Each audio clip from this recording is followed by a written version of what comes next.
Hello, sunshine. It would be better if I would take myself off mute. Yes, I got you. I literally put on do not disturb, no notifications, and what pops up? Notification.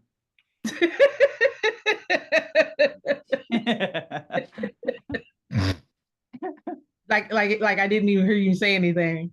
Exactly. Root. Gotta love it. So Monica's doing what? So she's recording a game for Nintendo, and she had some pickups, so some lines that she had to go back over and do some things from 11 to 1. So she's like, "Hey, I got to record." I was like, "Oh Oh, crap, I have that's a homebuyer seminar." cool.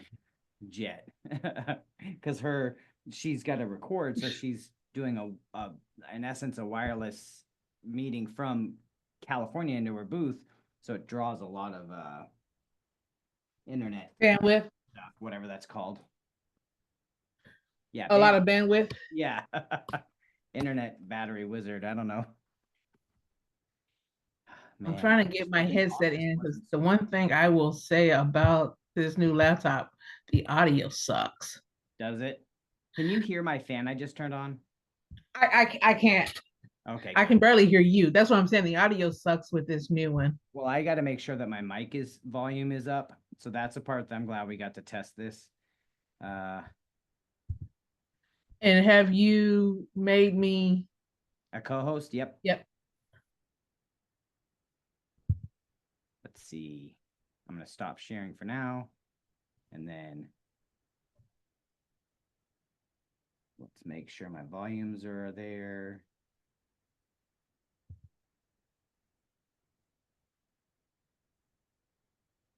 Speakers, yes.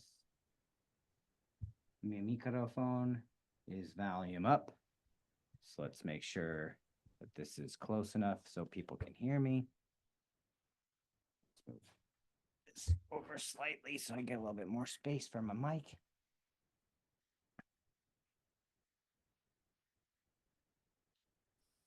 Shit balls, I don't know what the fuck I'm doing. Is that better at all? It's about the same for me actually. But then again, like I said, I'm still playing with my headset, Got it. um, trying to get it to switch over. I think it switched. There we go. Say something. Yeah, there we go. Yeah, so that's much better. Can you hear, is the volume good at a loud enough amount that it makes sense? It does for me. Now that I have my headset in, it's good because it's just the Okay, good. speakers suck on this thing. So I'm gonna make sure And my then let me go and find the handbook so I can give it to them. sweet. We could put it, isn't there a way to attach it in the chat? Yep, that's what I'm gonna do Cool. once they get in. Because I think the way that it works is it will only the chat only shows for those who are already inside. I think so too. And the cool thing about this is we can make it more conversational than, just the going over the PowerPoint, you know? Mm-hmm. I mean, obviously still have it, but we can make it more conversational almost. That's what's kind of fun about these kind of online lives versus in person. Yeah, we can definitely have it be organic. Hmm. Well, I like the having the PowerPoint is good too. Nothing against it. It's just if we wanted to have flexibility in the future for like just doing home buyer seminar live social media events where we just have more audience engagement where they're asking questions, like obviously in the future, but in this one, I'm just saying there's always cool things to do. Oh no, I'm all open for both of those. And we can definitely go through like doing maybe 30-minute segments where, hey, you have this hour and let me silence my phone while I think about that. Both Right. of them. Perfect. That one is silenced. Let's silence this one. I think I've got my seminar. Want me to reshare that to the deal? Okay. We had 3 people this morning when I checked. Well, last night.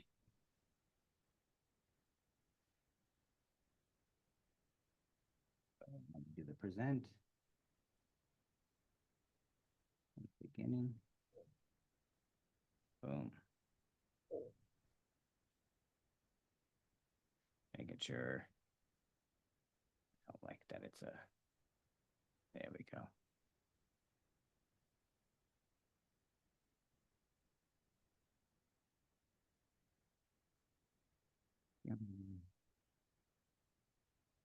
It's a little smaller. So I'm just texting everyone that said they were going to be here. Cool.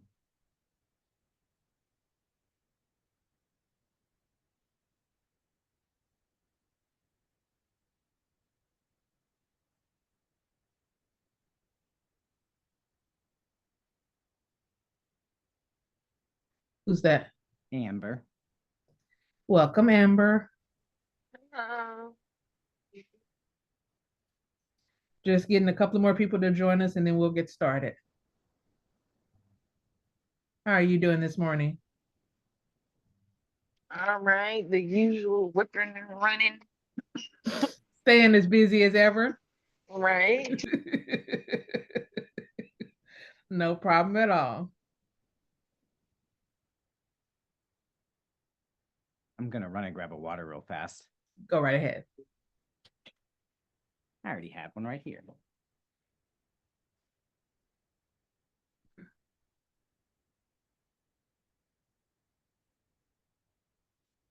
Give me a second. I've got to get someone else in. They're having a problem.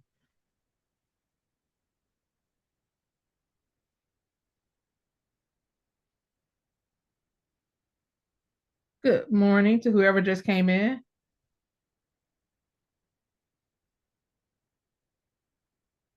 I'm off screen while I'm helping someone else get in real quick. Do you think?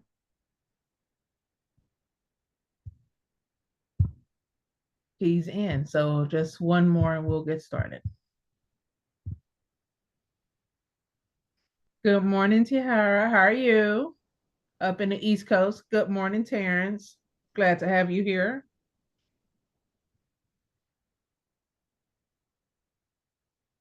This is gonna be fun with my ADHD with the chat and the this and the PowerPoint. So brace for the G's. But And so, and I think hey, Beverly Beverly. just joined in as well. So we will go ahead and get started. This is our agenda for the day. I want everyone, we'll do the introductions in just a moment.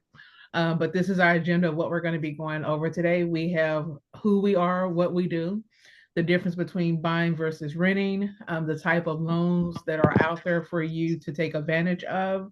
How do you go about qualifying loan, what this entire loan process looks like, because if you've never gone through this experience, I know it feels daunting. And that's why it's cool about who you have on your team. And then last but not least, what's next? So with that being said, Ron can go ahead and click the link, and then I think that will give us a chance to talk about who we are. Awesome. Yeah. So here's the next slide. But who I am, I'm senior loan officer here at Meridian Mortgage. I'm here to help guide people along the path of successful home ownership. I'm going to help go over options, numbers, the process, and make sure that that anyone who works with me feels confident and comfortable every step of the way. So that's a little about me. I've been in the business 10 years. I've helped about 2,000 families with their home investment journey, and I absolutely adore and love and am passionate about what I do. And I think everyone here is a client of mine. So you all know me. I am Michelle Boylan, GRI ABR Realtor in the DFW area. My background is probably about 20, 25 years in corporate America and finance. I transitioned a few years back because I saw a need for my community and I knew I had the capabilities to fill that need. And so my goal is to kind of help define what your needs are walk you through that process and keep you away from pitfalls so that we're building generational wealth, because that is the end goal. Absolutely. And part of the whole process, and when you're in the home buyer process, is where do you start? What are some of the things that could help you in the overall satisfaction of your journey? And one of the major key points is how to choose a lender. And because this is a relationship, and Nichelle's going to touch on this too, and it's not just about a transaction. We're not buying a pair of shoes or a CD player, record player, whatever. We're investing in our future. And most people, this is the largest financial investment that they make in their life. Most people do it maybe 2 to 3 times. So you want to have that person that you feel comfortable and confident with every step of the way. And some of the major important questions when asking a lender what they are, who they are, what they do, what their benefits are, is knowing if they're a mortgage banker, if they're a bank, which is like a depository, or a mortgage broker. Do they only broker out their loans? And that's the part where I've chosen to partner with American Pacific Mortgage, doing business as Meridian Mortgage, because we have the flexibility to do both mortgage banking and mortgage brokering. And that gives me the ability to work with all types of clients, and I can originate pretty much every loan in the state of Texas outside of NACA. So again, it helps me make sure that my pricing, my rates, and everything is competitive.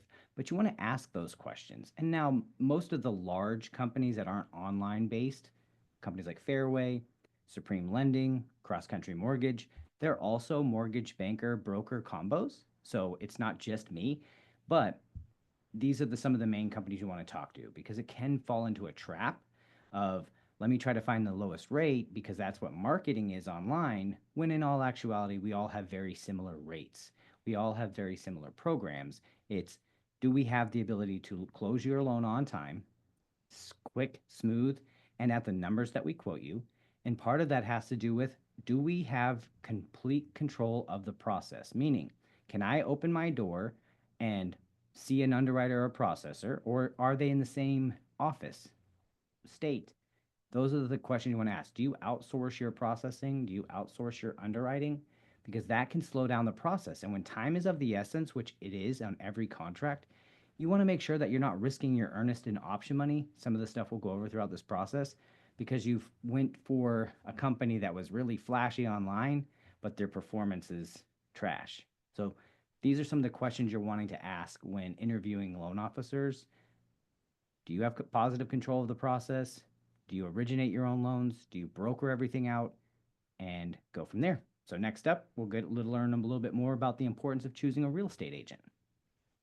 And so it's very similar. This is a relationship. You will hear this, and any good realtor will tell you this is a relationship business. It is not a transactional business. We are going to be very in depth in our conversation, because you are either setting up your new space for you and your family, or setting it up for you and yourself. And it needs to know, what are your needs, what are your non-negotiables, what areas of interest are you in, what are your hobbies. And all those things are personal things that some of us keep only to ourselves. And so you're bringing this other individual like myself into your space for anywhere from a 3 to 6 months process, depending on when you start your loan process. And we get very in depth in our conversations, which is why I share myself personally. And you want to know is, do I work with a larger team? Like in my case, I work with Century 21. So I have a array of tools. I have a connection network that allows me to help you find any vendor that you need. I have moving services. We have a concierge services. Do I, or am I a solo practitioner where it's just me? And if something goes wrong on a Sunday night, am I the only one that I have as a source to fix that? Or do I have an entire team that has been in business for 88 years? And so those are things to keep in mind when you're talking about dealing with your realtor. And the biggest thing that I want you to get, if you get nothing else from this entire conversation, whether you are choosing your realtor, whether you are choosing your lender, whether you are choosing your home, you are the one that's in the driving seat 100% of the time. Absolutely. Absolutely.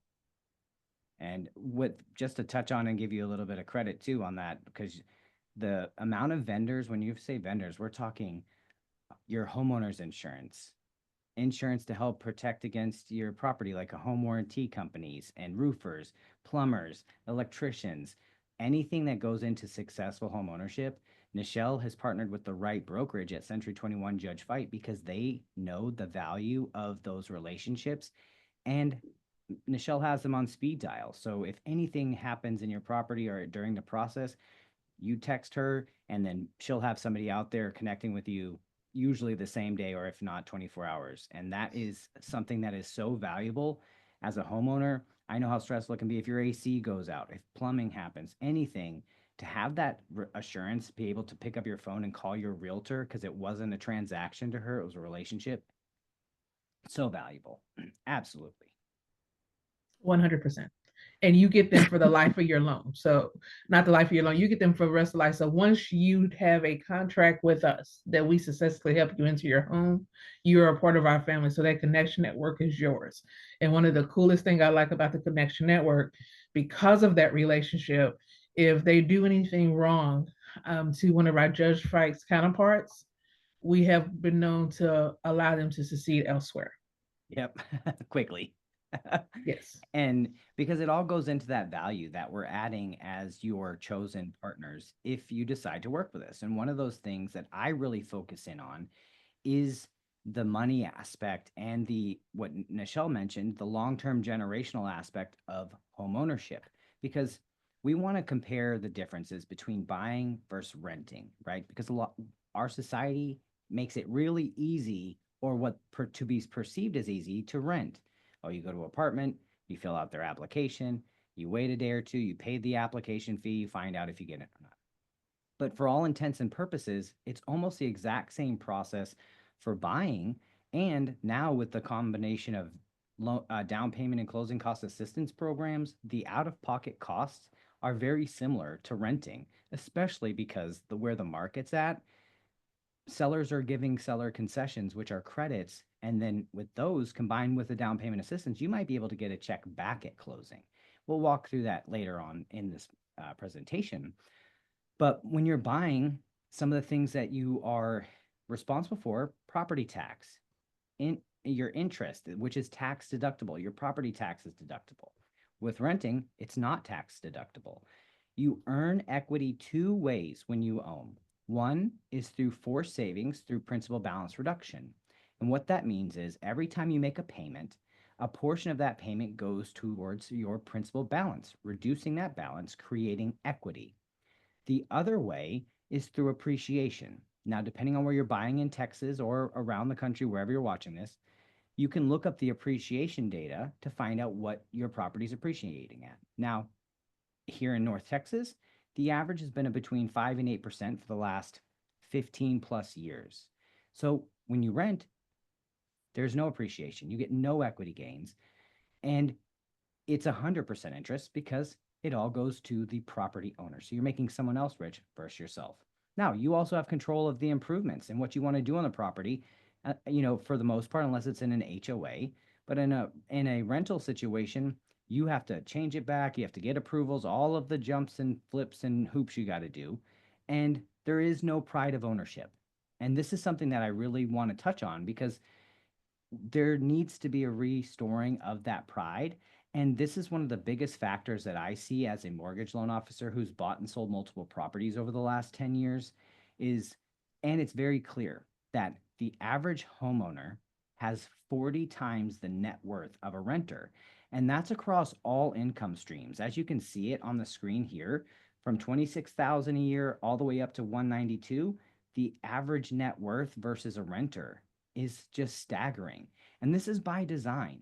Two-thirds of the wealth we have in our country is tied to the equity we have in our homes. And I want to do everything in my power to give as much power back to regular people instead of seeing private equity firms, corporations who have a target of buying 30 to 40% of the inventory continue to grow their wealth. I want regular people to do that. And with the programs, it makes it even easier and more attainable than ever. A lot of people are turned off about the rate environment right now, but price is only an issue when value is in question. Because, like I said earlier, renting is 100% interest. And we're going to touch on some of the reasons why our goal is to help refocus help people buy what they can comfortably afford, and understand that refinancing can be something down the road, but getting into something now is going to be the key to building long-term generational wealth. And here's a slide that I think a lot of people have never seen. This is the home price appreciation data for the last 83 years, so since 1942. This is important. When you're looking at investments and you're making your money off of the value of the home, not your cash on cash investment in the property. So most people are afraid to buy right now because of this time period in our nation, right? Which is understandable. But during 2007 through 11, there was something unique that was going on in our country that had never happened before. What that was looking like was predatory loans. There was lax lending guidelines. If you could fog a mirror, you could get a loan. There was stated income. So you could tell me you made $700,000 a year. You're going to get 5 houses on a balloon mortgage that's interest only for the first 3 to 5 years, with the hopes that you could refinance into a permanent loan, because back before the bubble burst here, look at how fast properties appreciated massively. But what many don't know is that we had a drop in population between baby boomers and Gen X by over 20 million, which is important because that factors into housing formations. Now, this isn't super sexy information, but we saw this coming, because when you look at the history, there's only one other time that home values went down 1%, and that was in 1990. Interest rates in the 80s were near 20%, which we'll talk about that here in a little bit. But home investment is one of the most important factors and hedges against inflation, but again, building long-term generational wealth. Because think about this. Since 2019, home values have went up 50% or more in some areas. So that $300,000 house you were thinking about buying in 2019, depending on where it was purchased, is now 450 to 500,000. I had a client that bought in 2019 in Frisco. They bought their house for 360,000. They sold it last year for $750,000 and moved to California. So they were able to make a serious amount of money on their property.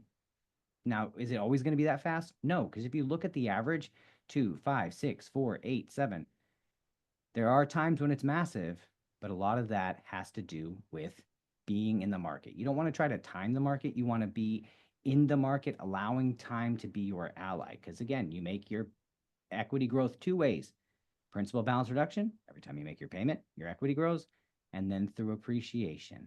And so that's huge. And it kind of goes into this next slide that we're going to talk about, is the anatomy of a mortgage payment. Because a lot of people are like, what goes into my payment? P&I, that's your principal and interest. Remember, I mentioned part of your payment goes to reducing your principal balance. That's that.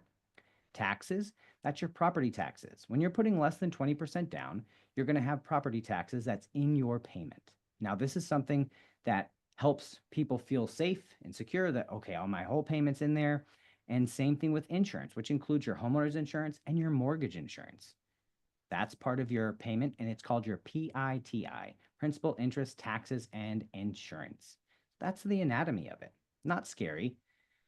Types of loans, because the people are like, oh, what kind of loan is best? There's been a lot of misinformation on the media. Keep in mind, YouTube, news outlets, they're paid by engagement. And what gets engagement the most is fear, aggression, anger. So it's clickbait. Everything's the sky is falling, Chicken Little style, and running around, breaking news. This is all going to crumble. FHA is this, conventional that. We're going to bring calm to this entire situation so that you're making a decision that's prudent and suitable for your current and long-term financial goals. Conventional loans. This has actually gone up a little bit since this slide was published, but they have a different max loan amount. They have programs as low as 3% down for first-time homebuyers. They allow different property types. So they're a great program, but they're not federally backed. They have an implied backing, but they're not federally backed like FHA, VA, and USDA. So one of the common misconceptions is that conventional is a better loan option for some, but with FHA, you statistically and now most of the time get a better rate with them. And if your credit score is a little bit lower, FHA's mortgage insurance is lower than conventional's mortgage insurance. So there's pros and cons, but that's why you need somebody who's going to walk you through each program, each option, so that you are making the decision, not somebody behind the phone who's just putting data into a system. Conforming versus jumbo. What does that mean? Well, if you're buying above this loan limit, you have to go into the jumbo market. And so that changes some of the programs and guidelines, but most of them fall back to the Fannie Freddie conventional guidelines system. It just means that your loan is above the conforming loan limits. First-time homebuyer, what does that mean? It means that you haven't had ownership interest in a property for the last 3 years. There's a lot of programs for first-time homebuyers, like the conventional 3% down option is one of those first-time homebuyer programs. There's others, but this is just kind of a summary overview. Now, what's the difference between a fixed rate and adjustable rate? Most mortgages are done on a 15, 20, 25, 30-year fixed interest rate, meaning your rate is fixed. As long as you don't refinance, your rate stays the same. Now, if rates get better and you want to refi, great. That's a fixed rate. Now, adjustable rate, those are ARMs. This is totally different than what was going on during 2007 through 11. Those were balloons. ARMs are slightly different. So an ARM has different adjustment rates, caps, so that it's more attainable and affordable. Most people, when they get in their house, depending on their position, they know they might only be there 3 years. So they might look at a ARM, a 7-1, or whatever, which means that the ARM is 7 years, it's the same, and then they'll have adjustment periods. Doesn't mean the whole note is due. It just means that there's an adjustment in rate. And we'll go into that in further detail if you'd like. But ARMs right now are not very common at all. They were back in the day, but not very much. Next type. So you can see FHA. This is amazing.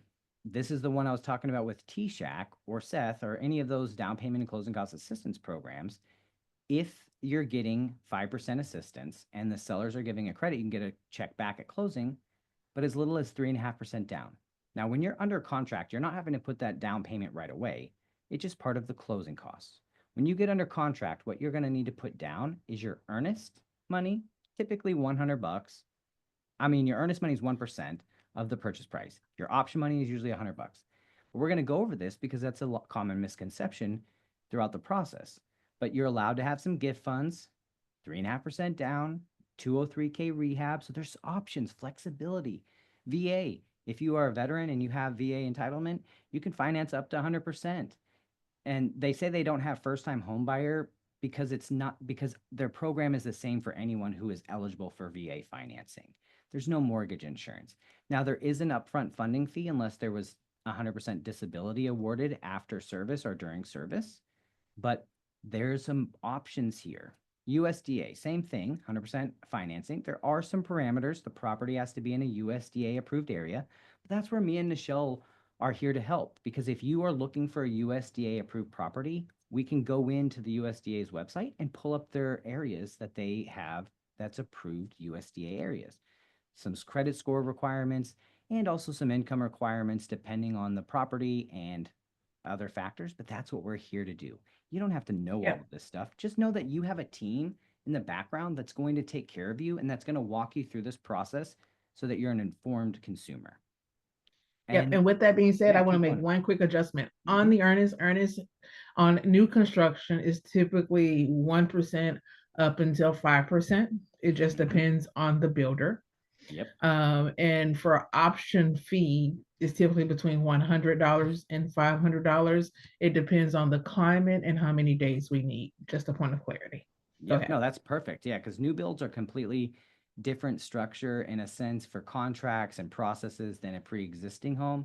And depending on the market and the timing, sometimes new builds are great, but sometimes if the sellers are willing to move like they are now, you can get just as many incentives and have some of the control of the process and pricing than you have in certain new builds. But the next part of it is qualifying for a loan, because what does that qualifying look like? It's pretty much the same. If you've ever rented apartments, very close to the same process. You do an online application, make sure you complete your 2-year history of your employment and income. And if you've got anything that's missing, we'll have a note about it.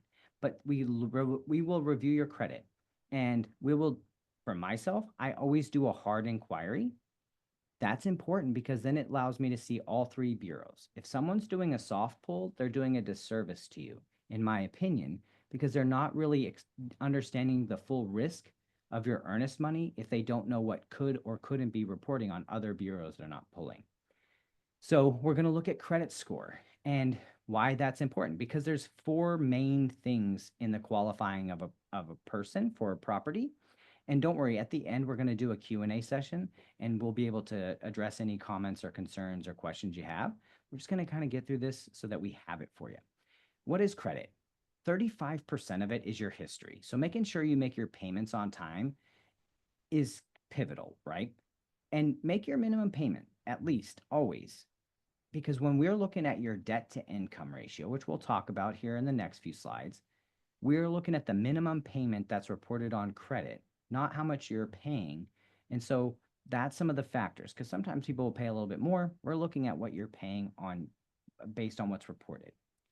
15% is the length of credit. So the average credit account, how long has it been open? 30% is the amount owed. So your balance utilization. Are you at a 50%, 90%, 60? Where are you at? And the 20% is in use and new credit. How many inquiries are you getting? Because what this does is it shortens the length of credit. Amount owed shows that if you are utilizing credit into its fullest capacity or if you're maxed out. Because what they're really looking at is what is the probability of default in the first 90 days of the loan. That's all. But there's tons of different scoring algorithms for different things, because a lot of people are like, hey, my Credit Karma says this. Well, Credit Karma is on a consumer-based system. It's your consumer credit report, which is completely different than the scores that you're going to see from a mortgage lender. And those scores are different than you're going to see from a credit card company or car company. The reason is the scoring algorithm that each of us use. So that's a little bit there. No, it's a lot, but that's something that I do with a client when they come in and do their application. I'm going to review their credit with them and look at every opportunity to maximize their score, because every 20 points could be a little bit better rate. And even if you're at a 720 or a 700, if I could get you to a 720 or 740 and it's no extra work or cost to you, why not? I'm not lazy. So why not get you the better score? Because that'll help you with not just this loan, but every other loan you ever do in the future. And again, because it's a relationship, not a transaction, I care about your long-term savings and not just the savings you would get on this one investment. So credit, there's different programs. Some say minimum of 600. I've got programs that go down to 570, even lower, depending on other factors. Looking for judgments and tax liens. Now, is there options? Yes. So don't let this stop you. Some of the things that we're going to look at, are there any open credits? Is there specific waiting periods for foreclosure, short sales? Yes. But that should not stop you from talking with a loan officer, because if you talk with us sooner, we might be able to help you save so much money by giving you a clear and concise plan versus trying to figure it out all on your own. Because some people feel like, oh man, if I file bankruptcy, I'm never going to be able to buy a house again. And that's not the case. Or if they own a house and they're going through financial struggles, they might think of doing a short sale. But if you look at the time period of a short sale versus a bankruptcy, sometimes it Ron, might can you make more explain what a sense. short sale is? Yes. So a short sale is somebody who has a loan on a property. Say it's 300,000, but they can only sell it for 290,000. So there's 10,000 short of paying off that loan. And so that would be in essence a short sale. And you have to negotiate it. There's paperwork in the background, but it happens. And it happened a lot during the 2007 through 11 financial crisis. People were underwater on their house. They couldn't sell it for what it was worth. I see this a lot more common in new builds because of the way that the tax structures go in and they don't appreciate as fast sometimes. But that is more of a something that happens if somebody is over leveraged. But the reason I really wanted to focus on this is to help people see there's a path and it's not the end. Because even if you had a short sale, it's just a few years. And if you're working with a good professional, I've helped clients that I started and 3-4 years later we closed because they had some of these credit events, and we gave them a clear, concise process. They close as quick as possible and save themselves thousands and thousands of dollars because bankruptcy is not that bad. You see what we're having here? Now, that's again, see where foreclosure is crazy and on conventional, but hey, maybe FHA is a better option because you've reestablished credit.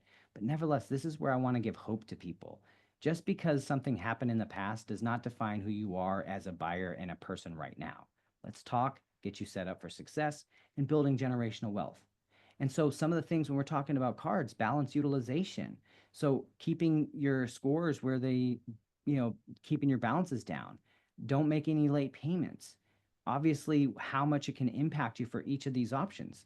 But when you do a credit inquiry with me, I'm going to see the behind the scenes. And if your balances need to be paid down, I can do a rapid rescore. It's so cool. And that's kind of where it goes into Explain credit. rapid record.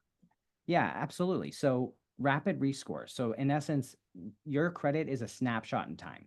So when I pull your credit, say you're a person who pays your balance off at the end of the month on your credit card. So say your credit card has a limit of $1,000 and you usually charge it up to $1,000 and then pay it off every month. Well, if I take a snapshot of that at today, the 26th, 4 days before you pay your card off, it's going to show a maxed out account. So I could say, hey, I know you normally pay it off here. Let's talk about paying that off now. And then I will do a rapid rescore, meaning I will tell the bureaus and show them the evidence of your payment. Hey, we need to show this balance and give the score according to this balance. And then within 3 days, the bureaus force the creditor to report the accurate balance, and then it gives you the scores that would have been reflected if the balance was at that time. So it's in essence, it's just me forcing the bureaus to update it with the accurate information. But that's what Excellent. a Thank you. rapid rescore is. And that's kind of where it kind of goes into here. It's where I'm doing a full review of, because sometimes paying off a old collection could actually hurt your score because it could reactivate debt. It could make things worse. But that's why you want to talk to a professional before you start making and assuming what you need to do, or paying down certain debts super fast, but not having enough money in the bank to make your dreams of home ownership. It's important to talk to a professional like Nichelle and myself who can walk you through the process. And then you've got the next step, income. That can be intimidating because some people are like, I started a new job. Is it the same line of work? Is it the same payment structure? Because all of that matters. But it needs not to be something super stressful for you. This is what we do as professionals, and we do it every single day. And what we're looking at is your 2-year history of employment. And if you don't have 2 years, because some people just graduated college, well, that counts. Or they were in a trade school, that counts towards your time in a job. So that's where we want to be with you every step of the way. But we're looking at that. If there was gaps, no worries. We just get a letter of explanation because you got to remember, we're going to take this file, make it really clean, almost like a lawyer, right? And present it to a judge, the underwriter. We want to have as much of the backstory as possible so that we don't have any surprises and we can present the best case to the underwriter. And so job gaps, understandable, especially with what's going on in the economy the last 5 years and different things. If people lost their job due to COVID or this or that, no worries. We just have to document it and present that so they understand the situation. Self-employed, same thing. A lot of people are nervous if they're self-employed because they write everything off. There's so many ways to get somebody qualified with self-employed. Bank statement loans, tax returns, P&L. Just the sky's the limit. But nevertheless, we're just looking for, and in most cases, your 2-year history to show stability and income.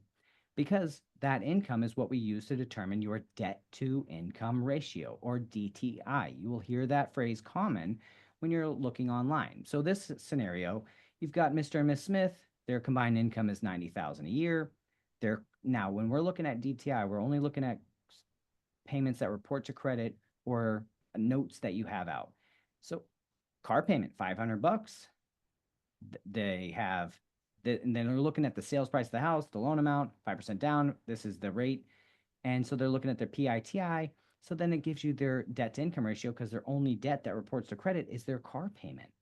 And that's what we're looking at is what are your current debts?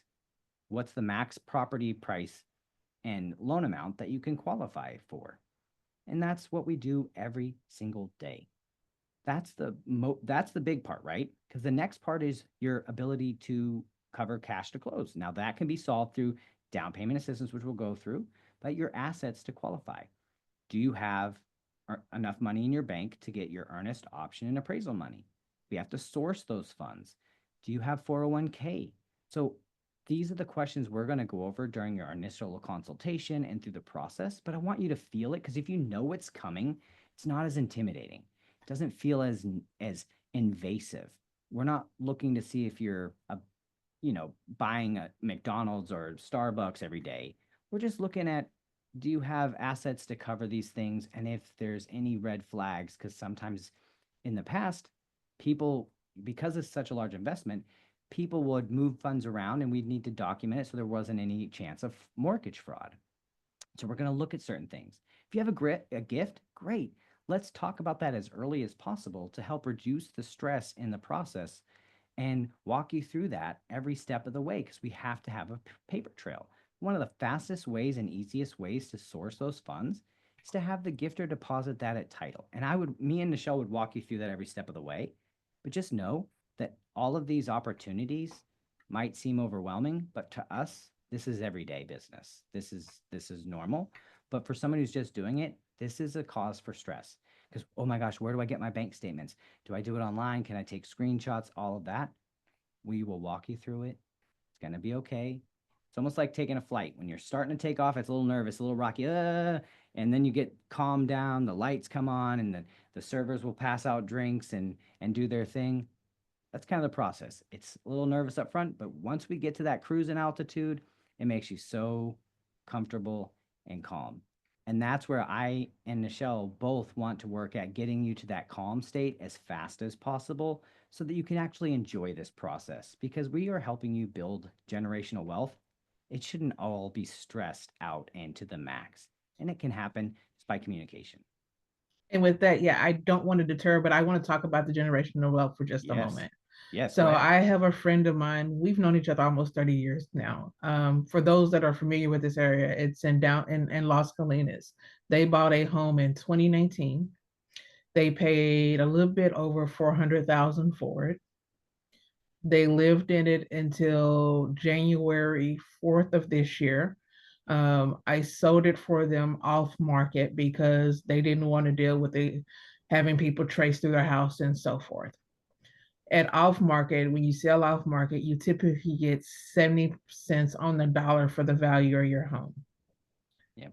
That being said, they paid off their home and they walked away with a check for a little bit over $300,000, of which we put $250 towards their new home. So in a little bit under 7 years, they made 100% investment on their home. You can't beat that. No, absolutely not. It's huge.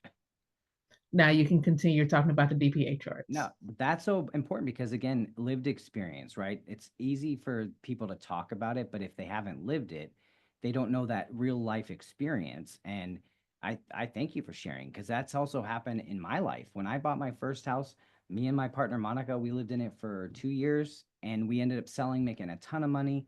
And then we took that money, used a portion to get into our next house, and used the other portion to pay off every debt, and then the other remaining portion to a springboard retirement. And then we did that again on our second house. And now we're in our third house that is our pretty much long-term property.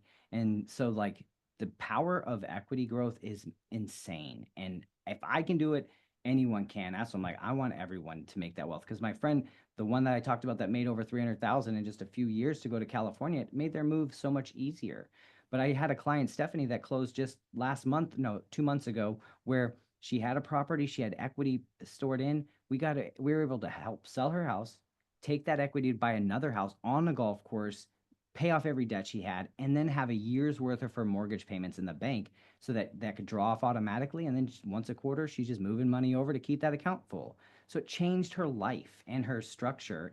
That's why you get in what you can comfortably afford, build some equity, and then use that equity to change your life. And that's the part that's so powerful, because these down payment assistance programs, there are so many. This doesn't even scratch the surface. These are just the basic ones.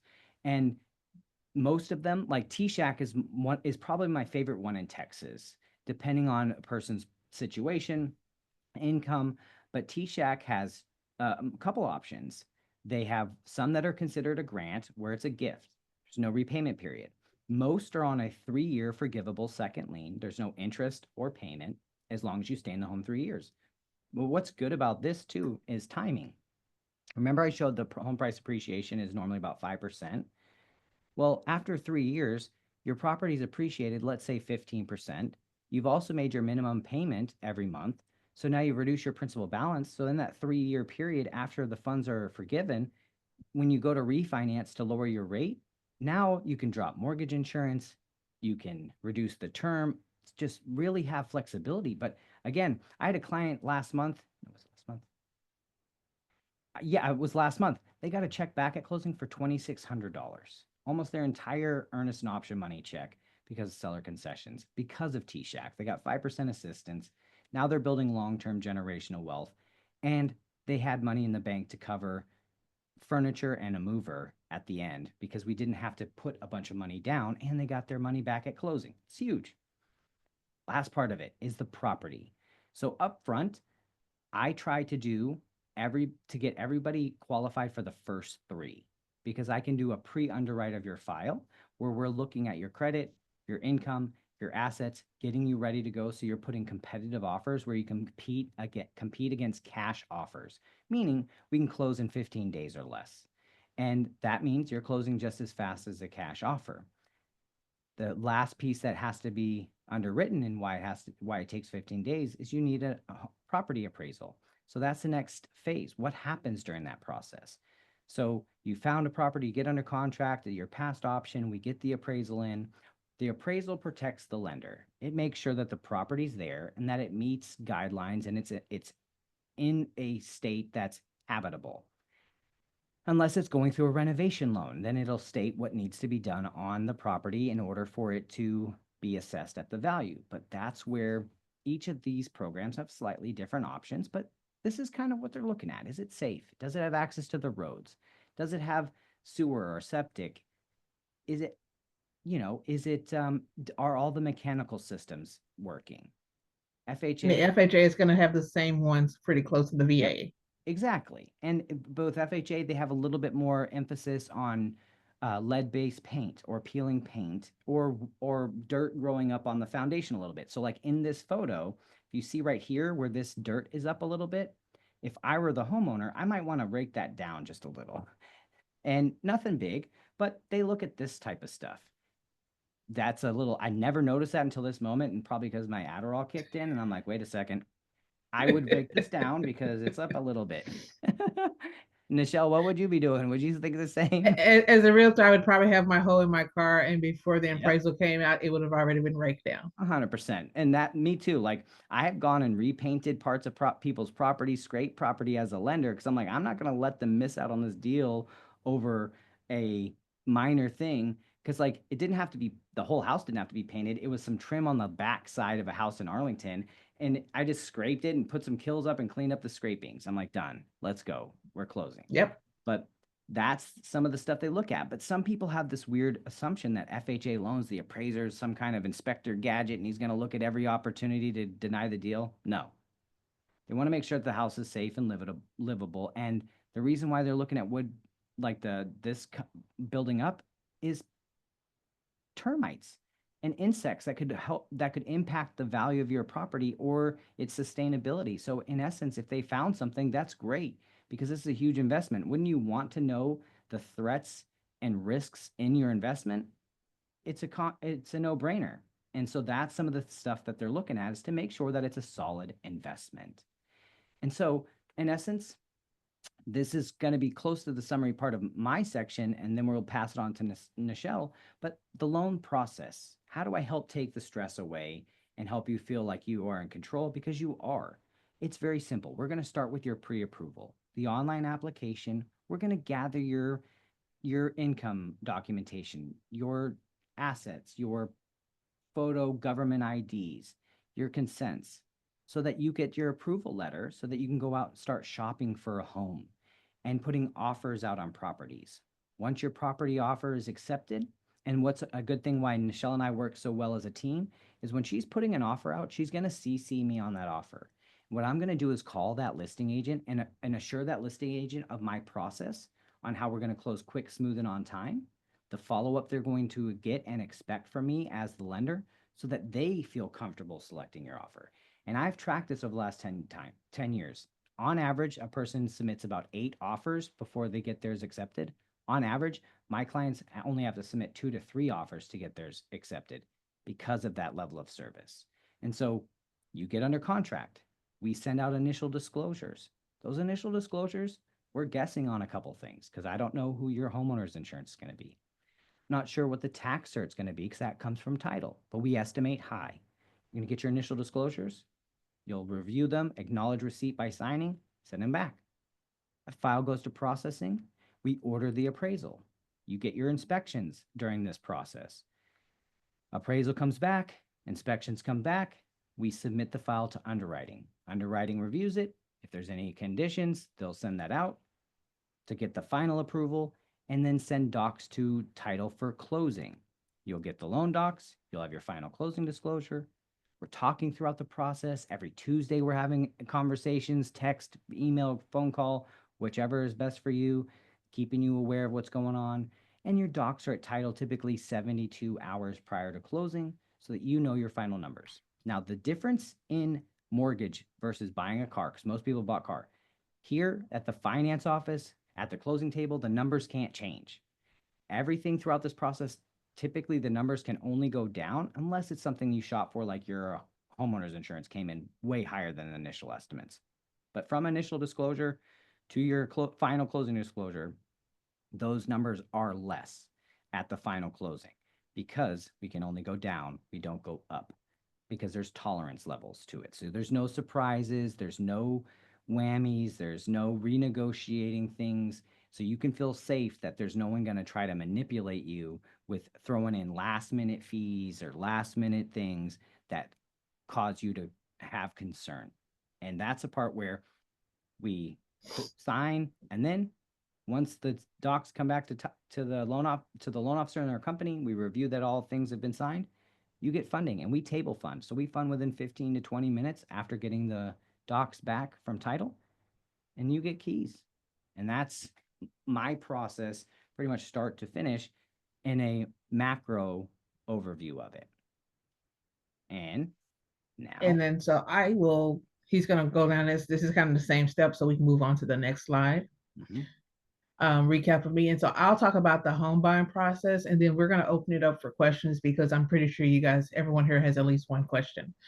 So the first part we've kind of already done, and it is you want to meet your realtor, get to know them, kind of talk about the relationship, what that looks like. And then we move into step 2 where we get you connected with the lender, because we need the keys, and the keys is always that pre-approval. The minute we have that pre-approval, we know what your buying power is. And so then we can look in the target area of your choice with the amenities of your choice, based off of your buying power to get you at that price point and monthly payment that's comfortable for you. And more importantly, that's affordable for you. Because I think I've talked to you all about this. I am doing you a disservice if I put you into a home and you're house poor.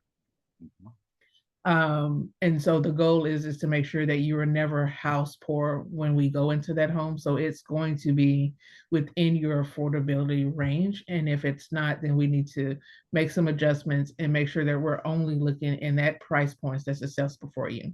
Then we're going to go and find that property. When we find that property, we're going to put in a contract. I will write the contract up, but before I write it up, I'm going to do a comparative market analysis. So I'm going to look at similar homes in that area, similar features in that area, and I'm going to see what it's sold for. And then I'm going to go, okay, based off of the market, it's sold for XYZ. What do you want to offer? And based off of what you want to offer, we'll talk about what additional terms we want to put in play. I'll send that offer over to the other side after you've signed off on it. If they accept it, then it becomes an executed contract. If they don't, my last contract, we actually countered 3 or 4 times before we finally got the contract. I countered one way, they came back and we countered until we counted to an acceptable medium. So there may be some countering in play, but if you've got countering, then that means you have two interested parties. You have a seller who wants to sell a home and you have a buyer who wants to buy a home. We've just got to come to terms that is agreeable to both. Then we go under contract. Once we go under contract, this is where that earnest money is due. Contractually speaking, it will say time is of the essence. Anytime you see time is of the essence in a contract, that means that is a strict deadline. So that means if we put in a option period of 3 to 5 days, let's just say we put in 5, and we have earnest money in, that earnest money is due 3 days after you sign that contract to title company by 5 p.m. Unless it falls on a weekend or a holiday, then it's due the following Monday or the next business day if that Monday is a holiday. But we will talk about all of that when we're actually going through that process. Then we're going to move over here to step 6. At step 6, this is where I'm going to like, okay, the first thing that we're going to want to do is an option is do your home inspection. Ron talked about this briefly, but the home inspection is going to be where we get a home inspector out there. They're going to see everything that can be seen with the eye. So they're going to go and inspect to make sure that it has the right appropriate installation for the home. They're going to check all the electrical to make sure the electrical outlets works. They're going to check the water flow in and out of the home to make sure that it's flowing properly and if there's stoppage, where the stoppage is. They're going to look to make sure the home is sealed appropriately and weather stripped appropriately for you as well. If it has a chimney or a fire, they're going to check that to make sure that there hasn't been any defects done to the chimney. So they literally do a full workup of your home, kind of like a monthly physical or yearly physical. Is kind of like what a home expansion is.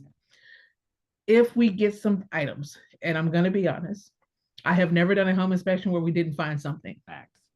Even new construction, I've actually found, sadly, more issues sometimes in new construction than I do in pre-owned. But in both cases, we'll go, okay, these are our repairs that we need to be fixed. New construction is easy because this new construction, we literally just go, okay, we had these 10 items. I need all 10 of them fixed. And normally they'll walk through the process and they will fix them because it's a new construction process. When it's pre-owned, it is a little bit different. It's depending on, is it normal wear and tear? Or is it a defect issue? If it's a defect issue, I'm going to negotiate on your behalf to either have them fix it or give us cash at close. Now, there are some loan types that will not allow us to do cash at close for certain items. And we will talk about that when we get to it. Then we're moving over to step 7. I'm not going to send you to step 7 until we have cleared option period, which is typically 3 to 7 days, because the option period is the period where you can sign your contract, you can pay your earnest and option fee, you can call me 2 days later, and as long as we're in option, you can say, little baby Jesus said, Michelle, I'm not supposed to buy this house, and I can send you a notice of termination and you get back your earnest money. You can do that during the option period. That's why I don't want you spending any additional money prior to that option period expanding. Now, once it expands, then we'll move into the home ownership quote. And you notice it says quote. You're not paying for the home warranty. You're simply calling them up, and we have justified insurance, we have concierge.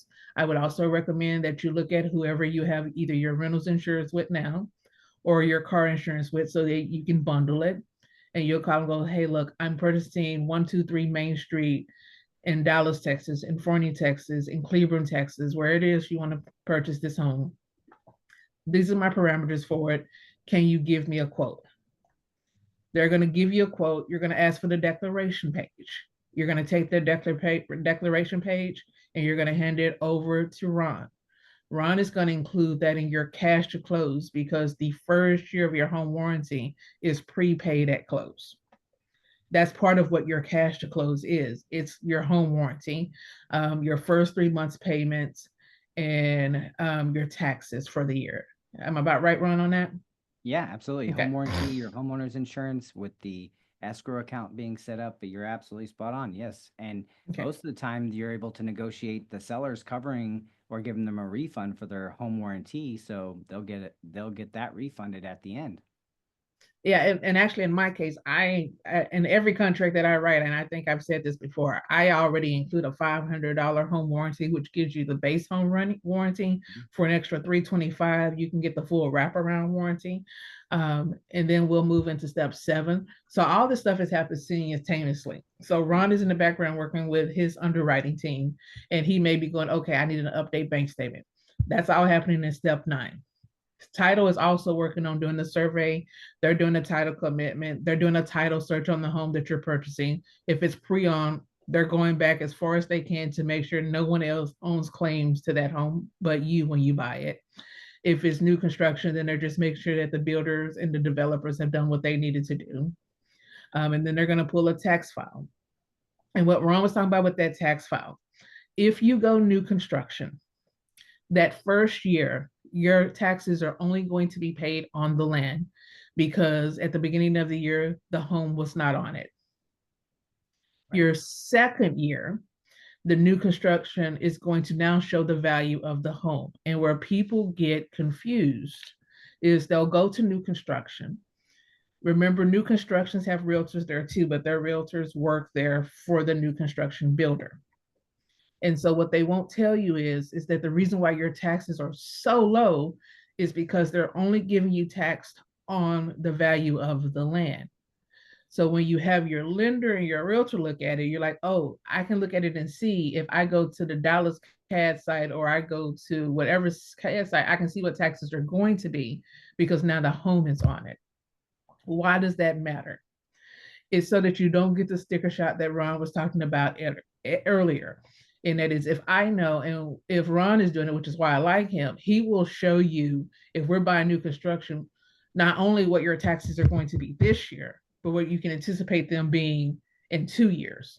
Yep. So that you can plan for that in advance. Because it's not that it's a jump, it's just no one told that buyer that this was coming, so they didn't plan for the escrow adjustment. And so my goal is to give you the information so that you can plan accordingly. Right. Now, then we're going to move over to step 11. Before we get to step 11, about 2 to 3 days before we close, we're going to do a buyer's walkthrough. Now, this buyer's walkthrough is going to be where I go through the process with you, and we'll go out to the home. And what we're doing is we're doing 2 things. One, we're making sure this is still the same home in the same condition when we looked at it the first time when we put in the offer. And 2, if we had repairs, that they did all of the repairs they were supposed to do before we actually closed.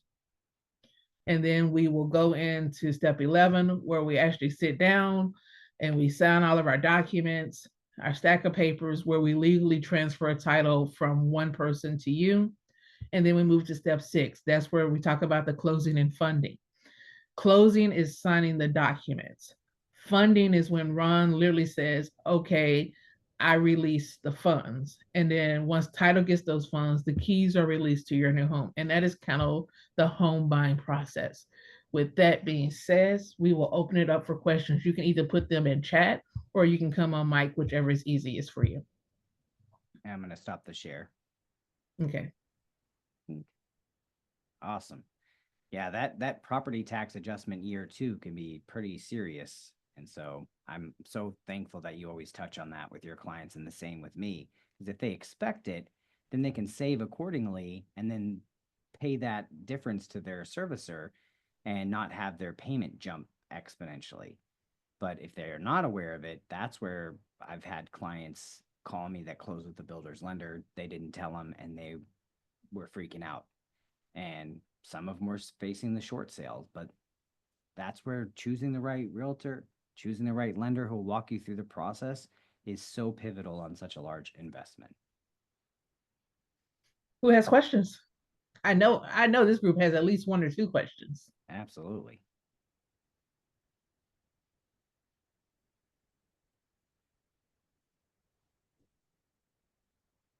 Maybe they know they need to unmute, or you have to unmute to speak or to chat, type. You can either type it or you can speak. Hey, either Beverly. Way. Oh, there's Beverly. Go ahead, Beverly. Yes, hello. So I just want to thank you all first and foremost for this seminar. And you definitely were right, Mr. Toy, when you mentioned calming down the situation. This is like a soothing balm. That's what I wrote down when you mentioned that. But my questions, of course, is definitely always going to be about the financial aspect. Do you think that there is a place for me that can be found within my price limit, um, that's going to be comfortable for me, knowing that I have to pay for home insurance, and I'm using the VA option. So I saw that the mortgage insurance won't be a issue for me, but there are other financial responsibilities that I have, including utilities, and I just want to, like Miss Boylan said, I don't want to be house poor, Right. but I want to be able to be comfortable. So is that a reality for me? Absolutely. And that's where we go into this and help feel people feel comfortable and confident talking with us. Because something to keep in mind, this is in the top 5 stressful things a person will go through. And like I said earlier, they do it 2 to 3 times. And when stress is around, it raises cortisol and it puts us in a potential fight or flight response. So depending on your background, that could make you defensive. It could make you want to just kind of disappear. And so what my focus is to help empower people so that they feel comfortable and confident asking questions and to being vulnerable, because this is scary. And because we haven't done it, that's why. And because of the background and history and all that goes into such a large financial investment. And so absolutely, we can find a property that fits your budget and that you feel comfortable and confident in, and that you build generational wealth, but also keeping you in the same mindset, knowing that depending on how long you plan to own this home, because most people, when they buy their first home, don't realize that they're only going to be in it statistically 3 to 6 years. Max. So sometimes people try to stretch their budget on their first home and get to the max without really taking into consideration that this home is only going to be something for 3 to 6 years. How do I maximize my return? And so that's where we blend that together and having conversations. And you'll see the total cost analysis, which I sent you yesterday, where it gives you different loan scenarios and it shows you your net worth over a certain amount of time so that you can plan accordingly and feel empowered. Because sometimes it might be better for some clients to buy a little under budget because maybe that's their first rental property. Because if you stay in that home 12 months and get a rental agreement on it, you can go buy your next house as a primary residence and still put minimum amount down, like you're like 3.5 or 5% down, instead of having to put 20% down on an investment. So this is one of the tools when we're working through this process is finding out time and home, if the person wants to be a real estate investor, and how do I help them achieve their goals current and long term.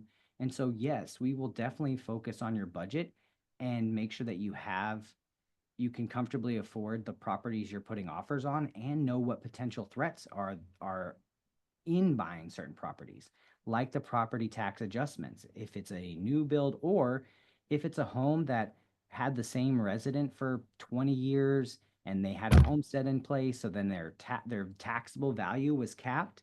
That's something that we look at up front and can look at when you're putting offers to know what are the like a SWOT analysis, strength, weaknesses, opportunities, and threats. What's the opportunity here? I'll look up the appreciation rate for that house, that neighborhood, and do a full in-depth analysis of the property because it's like living inside of a 401k. So it's an amazing opportunity. So there might be times where maybe stretching it a little bit makes sense versus only seeing it like a car necessarily where it's a depreciating liability.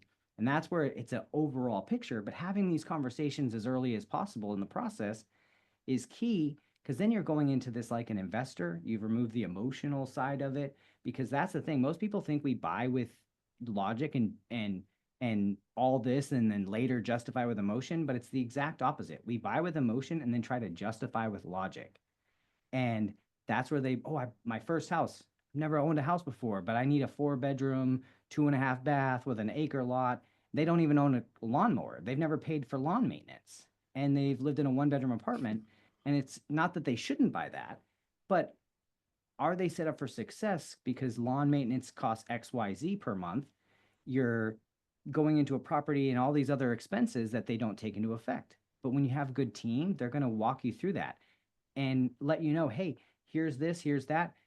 This is the return, but maybe this is the opportunity where we look at this other house that's a 3, 2.5 bath.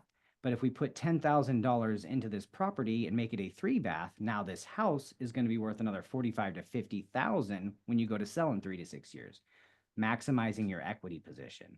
So that's some of the things throughout the process where we can see the concern, identify the concern, but then also look at opportunities to where if you do have to compromise on price, what's your return on investment if you buy a house that's a little under budget, but you know you could do X, Y, and Z relatively quickly.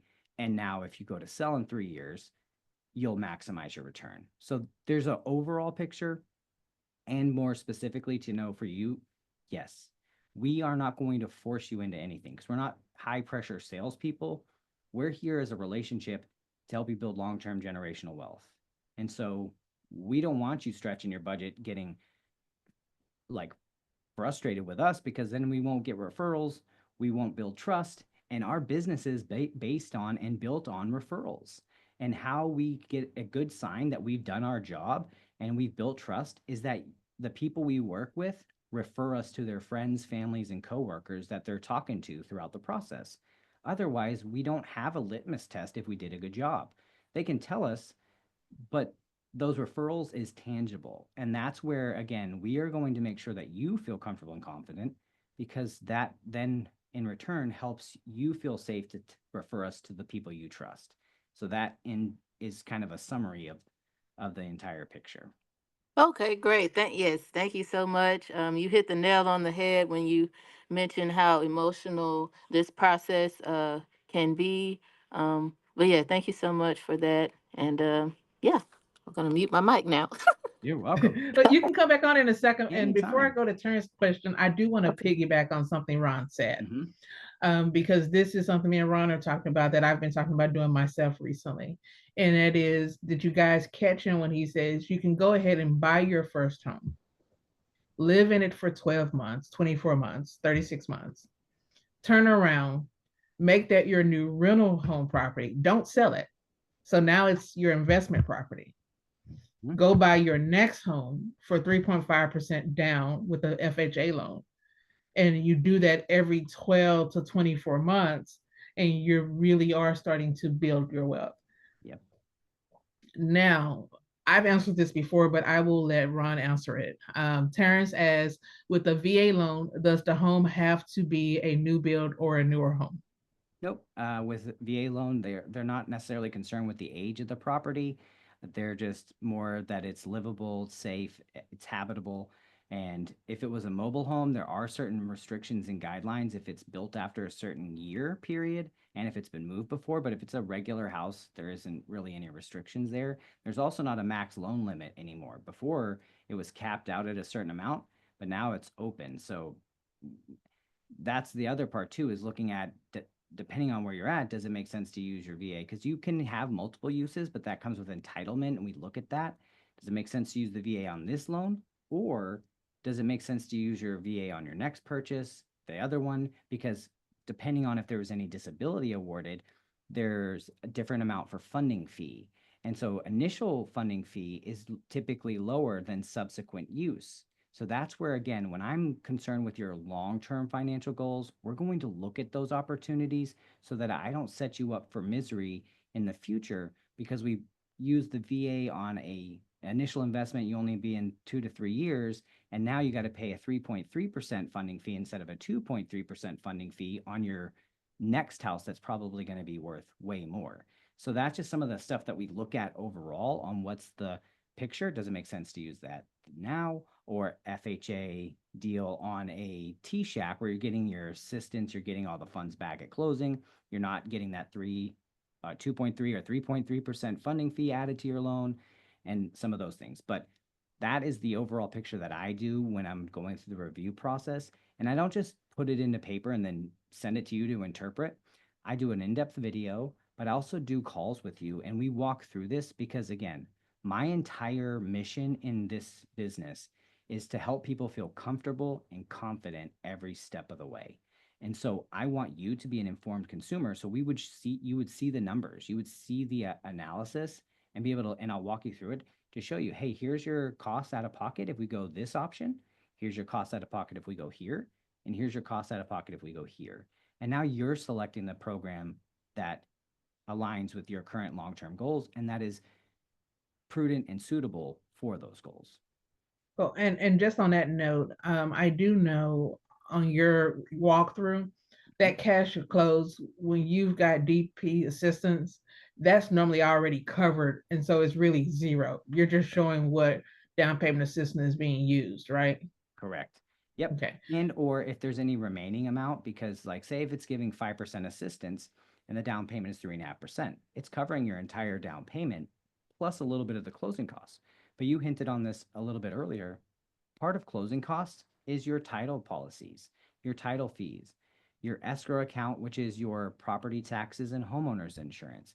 So all of those are included in your cash to close or your closing costs and can be covered through seller concessions, down payment and closing cost assistance, lender concessions, or contributions. So yeah, I note that all in the process. And typically what I do, like for one that I did for Miss Beverly earlier, was I'll put in the DPA, I'll put in all of the things, but I'll leave out the earnest money because it hasn't been deposited yet, or contributions, because then it shows the amount that if the realtor is able to negotiate in the form of a seller credit, that would be able to get the client back their entire, they're called POC costs, or paid outside of closing. That's your earnest money, your option money, and appraisal money back at closing. So that's all in the analysis, and it's interactive. And I put a video, and there's hyperlinks. You can click on each thing to get a full breakdown. Like it's way better than a PDF printout. Cool. And just to be clear, the VA loan, the Mhm. FHA loan, the conventional loan, the USDA loan, none of them dictate whether it be new construction or pre-owned. No, none of them. None of them will give you that requirement. All None. of them are going to have the basic requirement. Conventional is a little bit more lenient, um, and that it will allow what is known as wood rot. Mhm. Um, but an FHA VA loan is not going to allow wood rot. So if we're on tour, and if you've ever been on tour with me, you'll see me. I'll point out, I'm like, oh, there's wood rot there. So I know that when we write this offer, one of the things I'm going to include is that they need to fix this because it's not going to get approved otherwise. Or even if they don't fix it, what's going to happen on the back end is when it goes to the appraisal is going to see it, and the appraiser is going to make it in a lender required repair. So those are kind of the things. That's also the other thing that I'm doing on tour. While you're looking at it to see if it meets your needs, I'm looking at it to see if it makes requirements. Yeah. And I'm sure it's also another cool thing for negotiation, because Always. that's the key is when you dealing with people that have experience not just in personal owning of property but helping people buy property.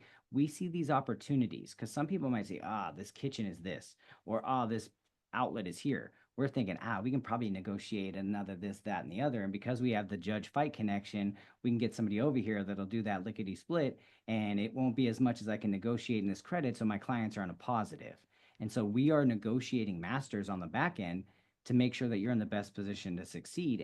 And we use our experience like the wood rotting, the wood rot. It's easy to fix, but sometimes if the seller doesn't know it, the other people don't know it. Well, hey, we need to negotiate this and get either come down on price, come down, give us seller concessions, get it fixed, like Nichelle had mentioned. But if we know how to get it done and we have the contractors and we can get it done for a couple $100, but we can get you $2,000, let's go. And that's the part where that's the fun thing in this negotiation, when you can feel it as fun and exciting because you've separated it from the emotional part. Because buying home typically represents safety, security, stability, family, home. So in our brains, when we're thinking about buying, we're thinking about those things, which is totally normal. But that's where if we take a step back, because we have the ability for metacognition, we can think about our thoughts and think about our actions. So we can look at this property as an investment vehicle and make the best decision and put ourselves in a position to negotiate. Because, like Nichelle mentioned, she went back and forth on a negotiation 3 or 4 times. That's our job, and we love that. And there's no what's the worst they can say? No? Great. Well, what's a yes? What's it going to take to get to a yes? And does it align with my client's yes? And if not, great, there's more property out there. Let's go get it. And like Great. we were talking about building that generational wealth. My son is in the military. He's in the Air Force in South Dakota.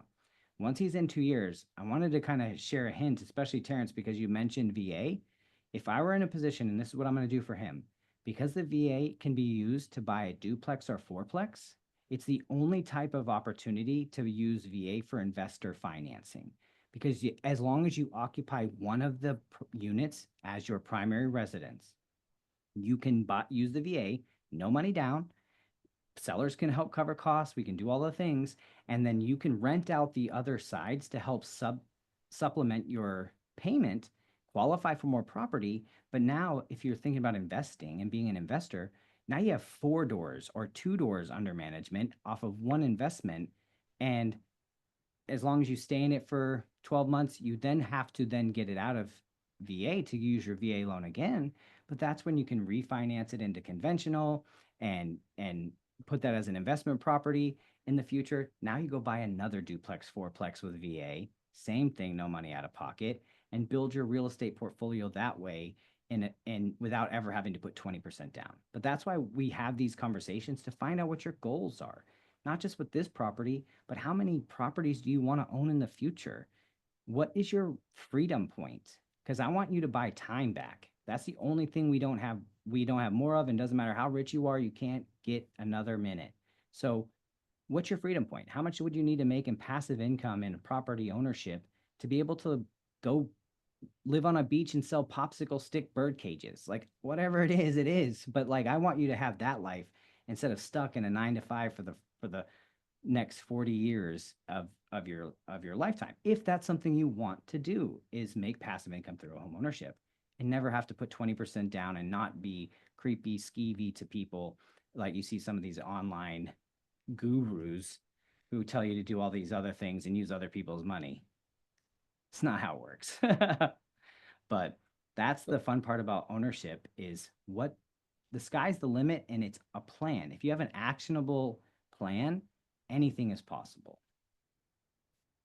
Excellent. Any more questions? I can't believe that's it. I know we still have technically an hour and a half or 45 minutes if About people 45 want minutes left. to take us, but if not, I don't want to keep everybody. But if I'm also willing to share what I told him about if I could go back in time, what I would do, but also things to look at to avoid. My first house, when I bought my first house, my wife was in Paris for work, and we did a video tour. And I was excited because the house had been fully renovated. This house was so choice. It had a studio apartment above the garage in the back, 2-car garage detached. So I had a shop because I like woodworking. I'm like, this is perfect. Everything is perfect. It's all brand new on the inside. And she loved it. We put an offer on it. And then when I got home, she called back. She's like, hey, did you check out the closets? I was like, oh, they're great. I did not check out the closets. 0% of checking out closets. They were not great. And they were from the 50s. So if you've ever been in a house from the 50s, you know what kind of closets I'm working with. And we were like, no, we'll just renovate it. And we got quotes and all that. We did not renovate. We sold. That's why that first house we only lived in for 2 or 3 years, and why statistically people are in their first house 2 to 3 years, is they didn't ask enough questions. And I was in the business. So I would really preface my entire future conversation with knowing your hard no's and outs.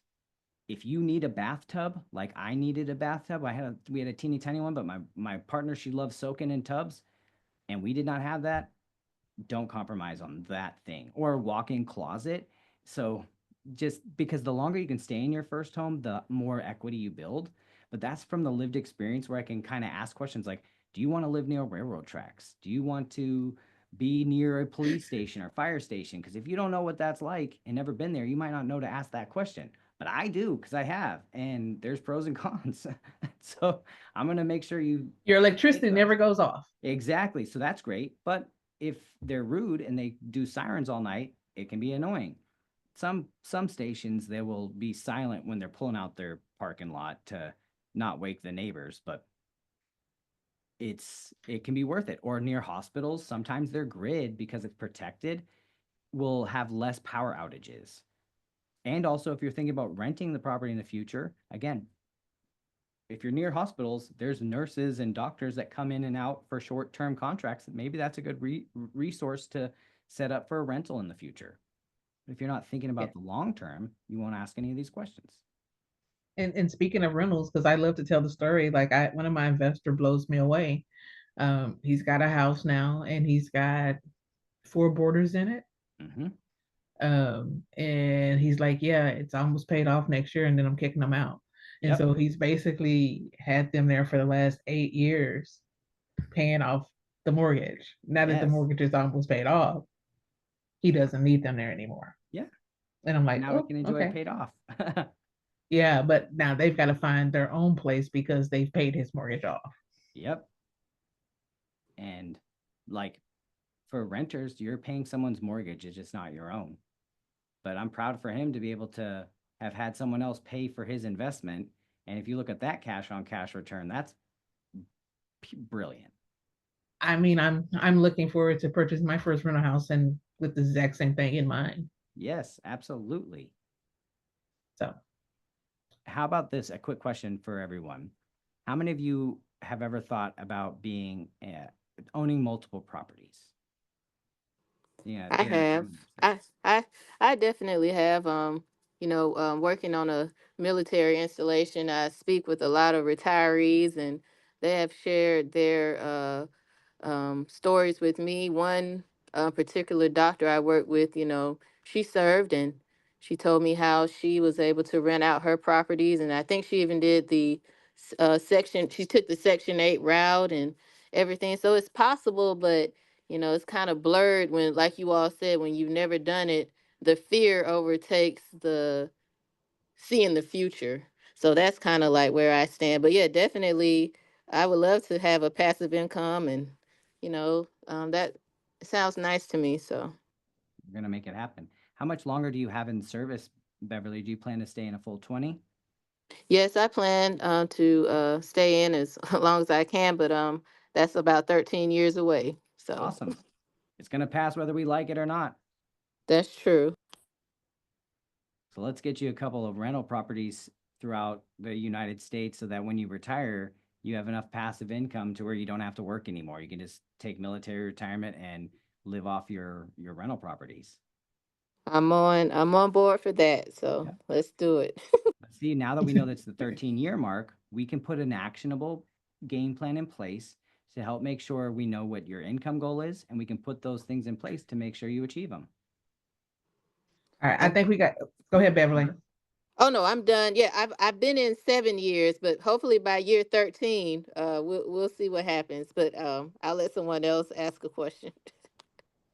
Go ahead. I think we got Amber wants to raise. She got her hand raised. Go ahead, Amber. Okay, I have a question about if I buy a property, um, about transferring the property into a business trust. Mhm. Yep, you can So totally do is that an option? that. Okay. Yep, typically what I see the most common is that after somebody closes, they'll just communicate with title, set up the trust, and then do the trust transfer after closing. Okay, thank you. You're welcome. That's a great question. That's a great question.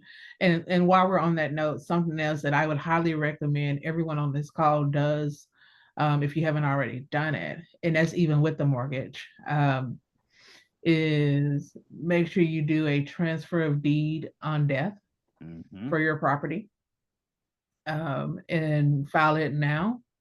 And then if you're concerned, I would even look at getting mortgage. And let me say this, there's 2 types of mortgage insurance. Mm-hmm. There is mortgage insurance for your lender that takes care of them. But you can also have mortgage insurance because if you're going to do a TOD and you making payments, I would also have a mortgage insurance that, God forbid, if something happens to you upon your death, it pays off your home. So whoever you bequeath that home to gets it free and clear. And with a transfer of deed on death, your property doesn't have to go through probate. Yes, gosh, probate. Where do we go? Do we have to go like to an attorney to do this, or can we go to So, a notary? Okay, so great question. I'm so glad you asked. I did my own. that's I great. went I went through the website and I can share the link. I can share the packet with everybody. And it gives you the affidavit and you have to type it up and you sign it before a notary. And it just has to be filed with the records before you pass. And then upon your passing, they just simply take a death certificate and it transfers the property. But excellent question. But I can definitely get you that information. Thank you. You're very welcome. Go ahead, Amber. Okay, my next question is because I hear everyone talking about like the VA benefits and everything. Are there Yes. any benefits for Native Americans, like Choctaw, Cherokee, or anything like that in the home buyer process? Just ask. Yep, there are programs for that, specifically different down payment and closing cost assistance that's only accessible for that demographic. But for sure, yeah, there's amazing incentives for a ton of different opportunities. But yes, for sure, different grants and programs. Yeah, and Dallas has a lot of programs. I know we're still working on a DHAP, but Mhm. we have T-Shack, we have Seth. If you're in Irving and you're purchasing in Irving, I think they'll give you up to $50,000 towards down payment assistance. If you're purchasing in Plano, I believe through their program, you can get up to 20,000 in down payment assistance. Keep in mind whenever we do down payment assistance, especially with a municipality, you lose some of your control. Not all of your control, but you lose some of it because that entity is now going to be the second loan carrier, even if it's a forgivable loan. So they have value and say in some of the properties you can purchase. Mhm.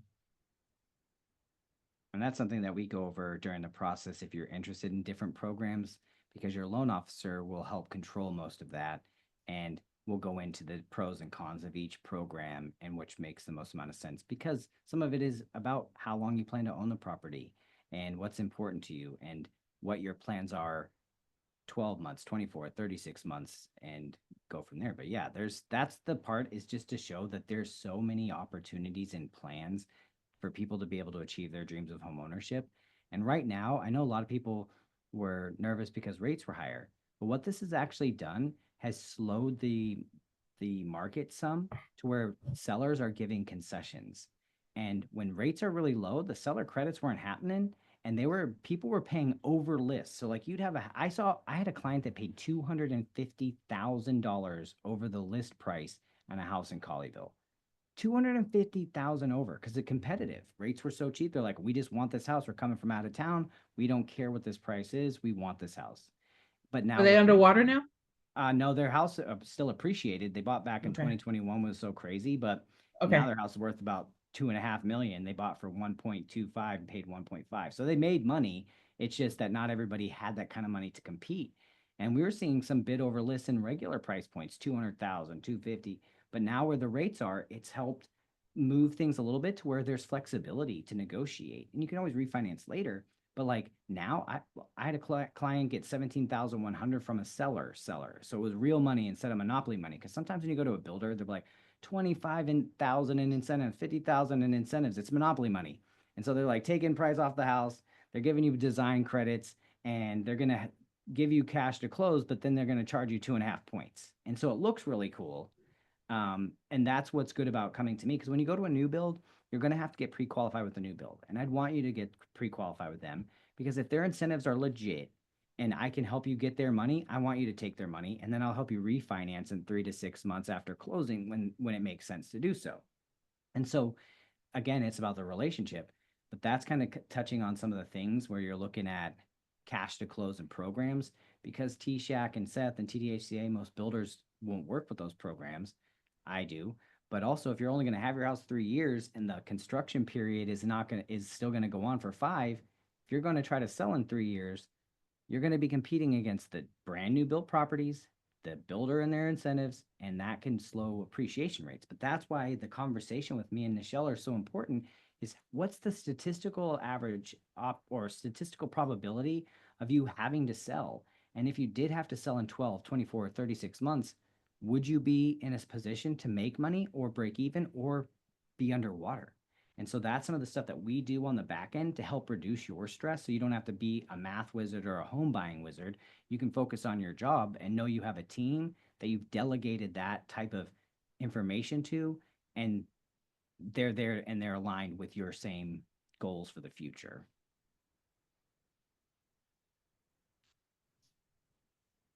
Sounds good. Any more questions? We'll give you a minute or two. We're here for you guys. So this is your time to pick our brains with any thoughts or questions you have. Obviously, we're always available any time, but I think it's great when you've got both sides of the coins in one space. Absolutely.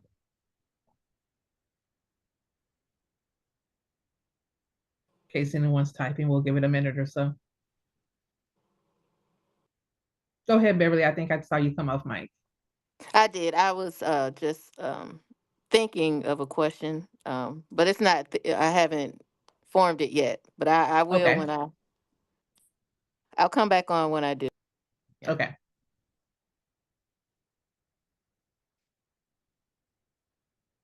Enjoying the transparency. Yeah, that's the thing. One of my pet peeves is like where people treat it like the great and powerful Oz that's behind some weird curtain and just telling you stuff over the phone. It's like, who are you? Like, be real with me. Have you ever failed at anything? And what's your greatest success? So that's why we're bringing this to everybody to show that we're just real people who have had success in buying and selling property and make it attainable for others and know they have an ally in their corner. Because sometimes the perception of a loan officer or a realtor is like, they're like, oh, you can't talk to them and be real with them. And no, we are here to be your partner and ally. So we want to know all of it in the back end. And that's where me and Michelle joke because we end up being sushi chefs, NASCAR drivers, therapists, divorce attorneys. Like we got to be everything and anything because we're there with you every step of the way through these stressful things. And it's the relationship. That's why it's good to have a conversation because if you don't like the person you're working with, it's going to be miserable. And I'm not for everybody. I know that. And that's okay. I'm not going to change who I am. I just want to let it rip. But that's the thing, interviewing people and finding out, do they align with my goals? Do I like them? Otherwise, you're not going to want to call me or call them at 10 o'clock at night because you just had a conversation and you're nervous and scared. And then that's going to build resentment and you're not going to have the joy of the process like you should have. You just work with the right professionals that care about you and not just the transaction in a sense. I 100% get that because the other side is I can see how it's not done right sometimes. On my existing listings that I have right now, we're going to close in a couple of weeks. The realtor on the other side didn't follow time is of the essence. And so they allowed the option period to expire, um, putting their client's money at risk. So now their client, they they can still back out of the contract, but they lose $3,350 if they do. Yep. Because they didn't extend the option period. They didn't ask me to extend the option period. And I work for my client, and so I wasn't going to extend it on my own. And so in that particular case, we're still going through with the deal. And obviously we're going to work with them and we're still agreeing to do repairs. And that was the issue. We were talking about repairs. We had not agreed to repairs yet. And so they never sent anything over. Option period ended. And we still agreed to do repairs because I'm a firm believer in chromatic energy. Mm-hmm. And so I'm going to always do what is right. And I'm not the underhanded person. And so I'm like, hey, we will still work on repairs because we want them to move into a home. And these are obvious things that we missed when we did our walkthrough and assessed that the home was ready for the market. Um, but we're not going to allow you out of this contract just because for any other reason. And so appraisal was done yesterday and it looks like we're closing in 2 weeks. But Awesome. they lost their ability to negotiate. And that's why we talk about knowing your team and knowing what your team knows, because time is of the essence. It is my job, my responsibility to manage your timeline. So I'll let you know, okay, you've got 3 days to get this in. We've got 14 days for this. And whenever I do a contract, you will see it. I'll give you a table that says these are our hot dates. So everyone is aware of these dates. And I've got tickler on these dates to make sure that we're doing everything 100% of the time, because you've hired me to represent your interests. So that's something else to kind of keep in mind when you're picking and choosing who you choose to work with. I also document those in my system as well and make sure that I stay ahead of it, because your earnest money, like you said, is protected by your option period where you can cancel for any reason and get your earnest money back. And then there's a financing period, usually 15, 20, some period of time that's negotiated, where you can still get your earnest money back if there's any issues with your financing. And then typically, depending on the third party financing, usually there's a property approval, which is 3 days prior to closing. So there's several things that we'll track during and throughout the process to protect your earnest money, because it's hard to get that back and save that money. And we don't want you to ever be exposed and possibly risk losing that money in a situation. So I'm glad. Yeah. And of course, Michelle tracks in and I track it, but some agents do not, and some loan officers do not, and they do not care. And they'll go dark and just pretend like, oops, I didn't hear from you. Oh, and that also brings up another point for my VA recipients, because I have a couple on this call. You also have that third thing that is in play, and that is the value of the home. So if we go under contract for $280,000 and that appraisal comes back at 265, we call it tidewater. And we have a couple of options with that. You can literally back out of that contract and get your earnest money back if you want to. What often happens, I will tell you though, is the seller concedes. The seller lowers the price of the home, because at that point, at the very least, they've waited 30 days to go through this process. They already have a willing buyer on the line. They don't want to go with the carrying costs. And so you end up getting even a greater value in most cases. In rare cases, very rare cases, this is where my 99.9.93% comes in. They back out and it's like, well, no, I'm not lowering the price of my home. And so then we would have to start over. But that's very, very rare cases. But none, I've yet to have it happen to me. Let's put it that way. But it does happen. Go ahead, And Beverly. that, I saw you come off. yes, and that was one of my one of the things I was thinking about. I see homes with a certain price listing, um, but it's like, will the seller be willing to lower the price? But then you just mentioned the appraisal that happened, so it could be lowered. Because I do kind of aim high just in case that I watch a lot of HGTV and I see how. So anywho, Sorry. Sorry. Go ahead. is that a possibility? Could that Michelle pays happen? that subtitle. Could that It is happen? well, it is so I like to go case scenarios, because I think for me real life experience, live experience are more important than hypotheticals. uh, so I sold a 1 acre lot with a home on it in a pond in Burleson, corner lot, new construction. We closed February 14th. We closed February 14th, out in Burleson, and it was listed at 405. We put in an offer at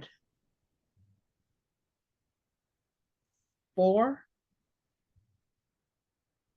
We put in an offer at 4. He came back at 402. I think my clients accepted his 402 offer. We went through, we did the inspection, and I'm going to be 100% honest.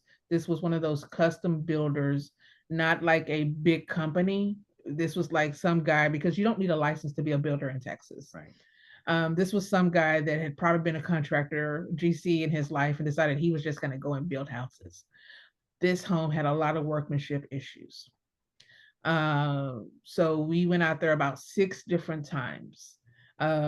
for him to make the fixes. One of them was the garage door was off track and we could never get it on track. And finally, he hired someone to come and put it on track.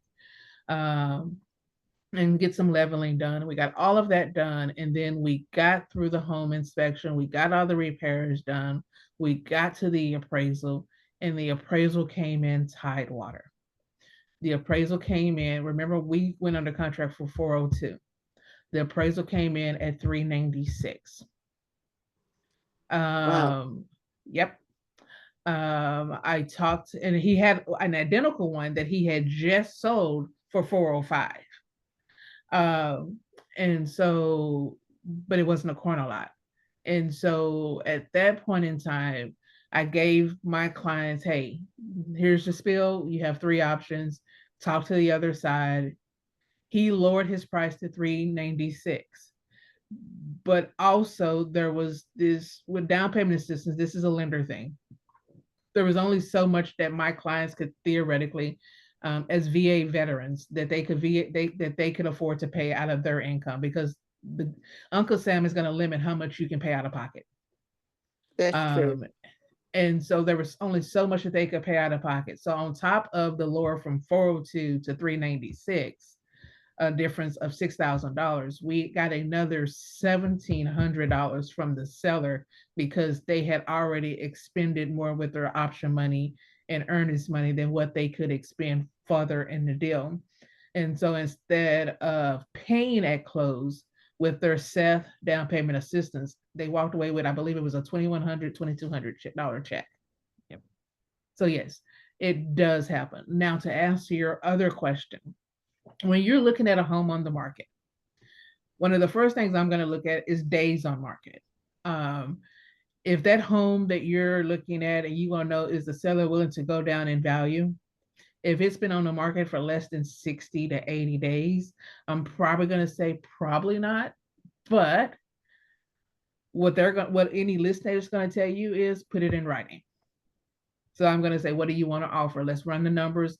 How much do you want to offer for it? I'm going to write the contract up and send it over, because I don't know what's in the seller's brain. I don't know the motivation of that seller. I don't know if that seller is like, if I don't get this sold tomorrow, I'm going to go sell it to a wholesaler and lose 30 cents on the dollar as opposed to 5 cents on the dollar. I don't know those answers. So the only way to honestly know is, will they accept or won't they accept? Write the contract. And so I'll write the contract, I'll send it over. In my experience, my investors, they really protect their money. And so they're less likely to negotiate on the price or their value. They will fix 100% of what's wrong in that house before they take off a dime on the sales price of the home. And I have seen that. I have seen my clients get new electrical systems. I've seen them get a new electrical box, a new entire plumbing fixture, rather than lower the price on the value. Because what they know and what you should realize is, every time we lower the price on that value, we also lower your net value of that home, because every appraisal is using the sale price of your home to determine the sale price of the next home. I didn't think about that, but okay. Thank you. Thank you for answering. Yeah. Yeah. So I- yeah. So And I go wouldn't ahead, mind adding Aaron. a little to that too. Some of the ways to negotiate is kind of what Nichelle was touching on as well. And I've seen this and helped clients through this process, is those days on market. If you see a home that has had price reduction several times and the property would appraise, so your realtor would look at comps, could it sell for there? Because like for every 10,000 difference in price might change your mortgage payment 20 to 50 bucks. But if it say a house had a $20,000 reduction in price, and you or a consumer's issue was cash to close or rate, well, how about we go in and offer the full asking, but that 20,000 reduction, we ask them to give us that in a seller concession. So now you can use that to buy down the rate, to pay closing costs, maybe get a check back at closing. So that's some of the different strategies that you can look at, because what is your end state goal? Is it to have the lowest monthly payment, to have as much money left over at closing, to have the least amount of money out of pocket, and some ways to blend that all together? And again, it goes back into your home search and what is most important. But I know like on HGTV, there's some things that's interesting in the negotiation phase, but that's all for show. But most of the time people, well, you can offer whatever, and the only thing that they can say is no. But sometimes if you offer the wrong offer, it could turn the person off and they're like, I don't even want to talk to this client anymore. And there's a lot that goes into the psychology of selling. And so if you can make it sound really good for all parties involved, you have a higher probability of getting that offer accepted. Psychologically, the seller thinks they want to get X for their house and the purchase price. Well, there's still a way for you to get everything you want and allow the seller to think they're getting everything they want, but negotiate it in a way that's favorable to everyone. And so if the seller is going to net the same by selling it for the higher price and giving you a $20,000 credit versus dropping the price, they don't want to drop their price. They want to sell it for the price they want and they're still net the same. So these are some of the negotiation tactics that we can go into throughout this is where are the deals? Where are the ways for you to get the most amount of concessions and opportunities so that you're making the smart investment? And so right now, because there have been a few price drops, that's an opportunity to get into a house that many might not be able to normally afford because they can get those concessions, buy down the rate, do all these things, get cash to close, and make it happen. So there's unique strategies when shopping for a house that we can all go over throughout the process. But sometimes going in full versus asking for less can actually get you more in the negotiation. Okay, and I'll leave it to the professionals, which are you two. Yeah, Okay, but thank asking you. these questions is huge. It's super important because we want you to know. Because guess what? When you're talking to your friends and you know the back end and you know what we did, it makes it a little bit more impactful. Because, like, for instance, if I was to tell you, like, hey, you should go check out Jack's burger joint, it's decent. Like, okay, I'm never going to Jack's. But if I'm like, oh my gosh, you have to go to Frank Underground. They are the best. Their food changed my life. It touched my soul. I'm changed a little different now, and I'll never be the same. Their steak was so juicy. Now I'm like, I'm compelled to go to Frank Underground. That's the difference when we give you the extra service and to walk you through these things and you feel encouraged to ask, you're getting the back end. You're feeling comfortable and confident. You understand the background, but it also gives you the power to impact your own community and your sphere of influence because everyone that you come in contact with is somebody who is either renting, about to buy, needs to sell, or some phase of the process. And you could help them maximize their equity position or get into the market because you asked enough questions to feel confident enough to make an introduction to your trusted real estate team. So ask as many questions as you need. Thank you. Will do. I'll contact you all offline Mhm. and discuss my further questions. Sounds good. Thank you. You're welcome. Y'all, we have about 13 more minutes. We have any more questions before we get ready to wrap up? This has been another good session. Oh, for all of those that are on this call, I will get you the coupon. And what that coupon is, if you use Ron Toy as your loan officer, up to $750 for your appraisal fee will be waived. So that's one out of pocket expense you don't have to worry about, which means your only upfront out of pocket expenses would be your earnest money, your option fee, and your inspection. So I will get those out by the end of today. Absolutely.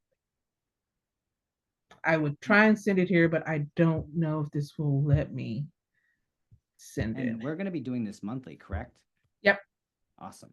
And what are some of the ideas? It'd be good to get some people in the audience to do, and even you, Nichelle, like, what is your thoughts about doing this live on a social media platform than versus on Zoom to where they could come in and be a part of the live, like if we did on TikTok or Instagram or Facebook Live or some kind of live platform that way versus the traditional Zoom? I'm open to either, but I'm just wondering what the feedback would be from others. I'm going to defer and see what everybody else says first. Somebody's working on something in the office. well, I know we've got, for those that are in Texas, we've got our charitable event happening. I just sent it to you, so everyone should have got the link. Or it's coming. It says it's loading. We're having our Independence Day bake sale for the Judge Wright Charitable Foundation, so they might be working. And then we're starting the service auction. Yes. That's gonna be fun. I can't wait for it's gumbo on Monday, right?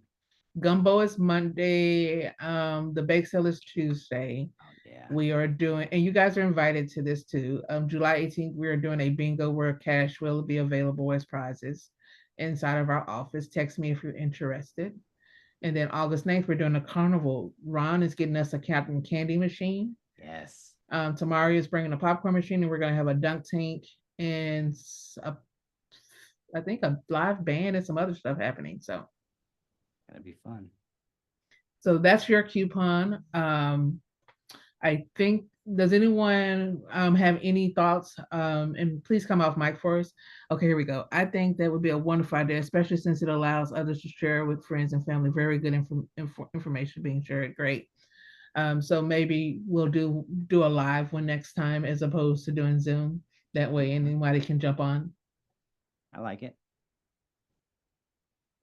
I should have Because I put a know thing like to follow us on our socials, but I totally did not think of that.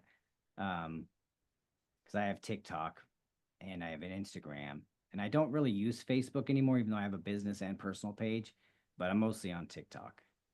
And I think my thing is Mortgage Talk with Ron or something.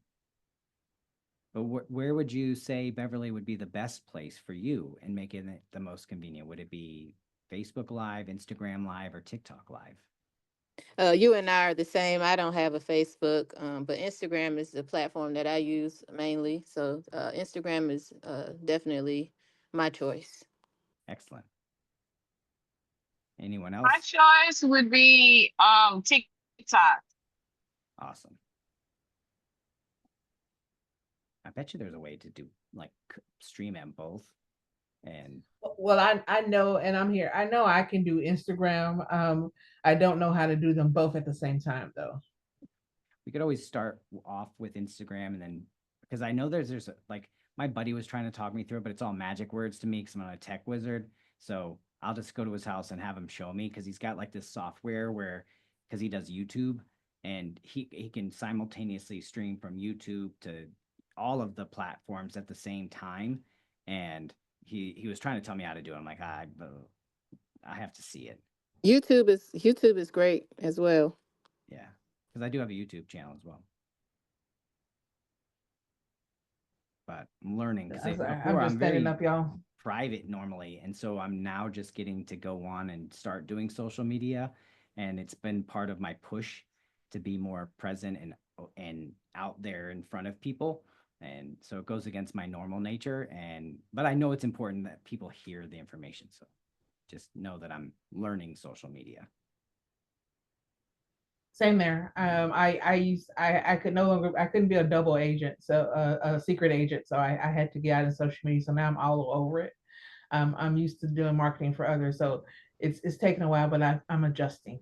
Yes, I love your social media content. So good. Yeah. So, anyone else before we wrap up for now?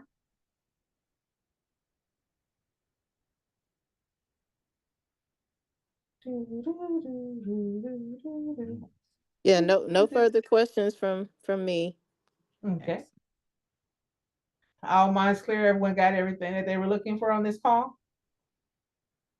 Yes. Yes. Oh, all righty. And my other two T's are hanging out. They may be busy doing other things. I know might be at work and kind of looking in the background. So, um, with Excellent. that being said, I will be talking to you soon. If you have any questions, let us know, but we will be kind of doing these monthly. I think we've set it up that we'll do one in quarter in person, but we'll do one online every single month. Excellent. Awesome. Well, I thank all of you for your time today. Thank you very much. We will catch you on the other side. Thank Bye. you. Okay, Thank bye-bye. you. Bye You're bye. welcome. Bye-bye.